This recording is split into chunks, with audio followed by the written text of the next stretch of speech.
John Wesley, founder of the Methodist Church, traveled 25,000 miles on horseback, averaging 20 miles a day for 40 years. He preached 40,000 sermons, produced 400 books, and knew 10 languages.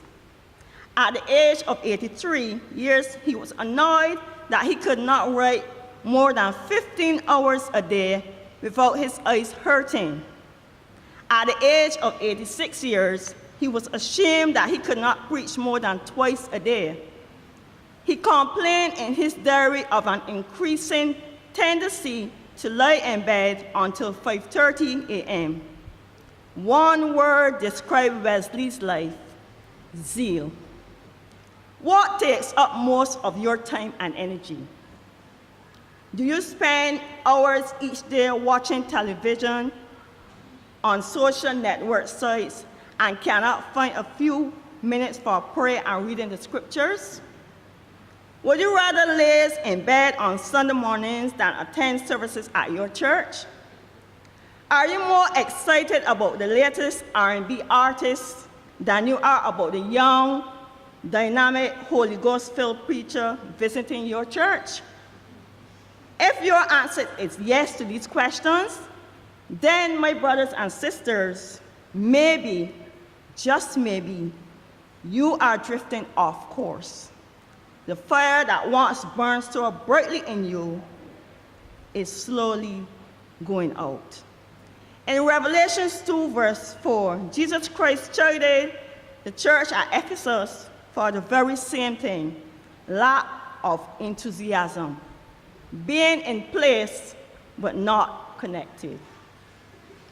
Distancing ourselves from God happens without our being aware of it.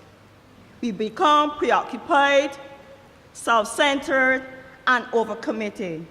And before we know it, prayer is limited to grace before meals, Bible reading is limited to the pastor's sermon, and worship to a short interlude of music while doing household chores.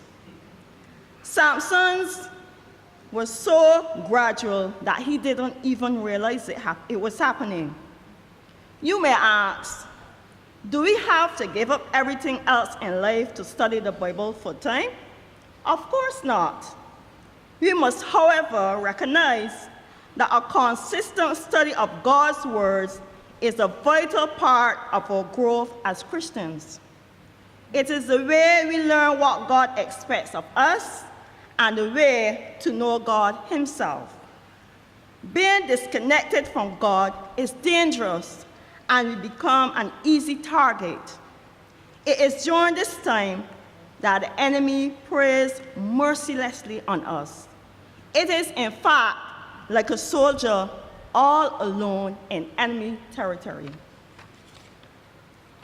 Maybe we have the desire in our hearts to serve, but friends, neighbors, and relatives, especially if they are not Christians, get in the way and obstruct our view of Jesus.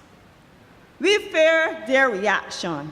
We worry about what will be said in the neighborhood if we suddenly become religious and start attending church and Bible study too often.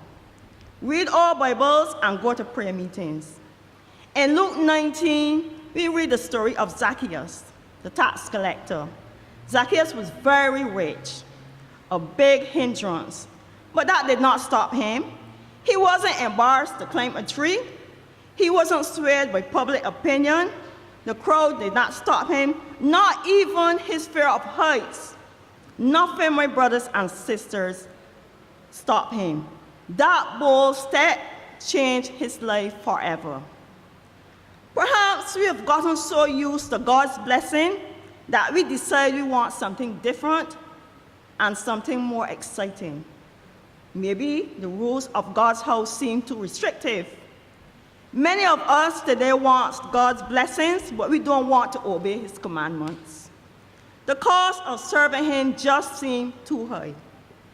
Perhaps we are like the builder who failed to correctly estimate the cost of building, and the building is left unfinished. Will our Christian life remain unfulfilled because we too fail to estimate the cost of serving God? Perhaps the Christian way of living is not exciting enough for us. The prodigal son thought so. The grass, as my mother was wont to say, always looks greener on the other side.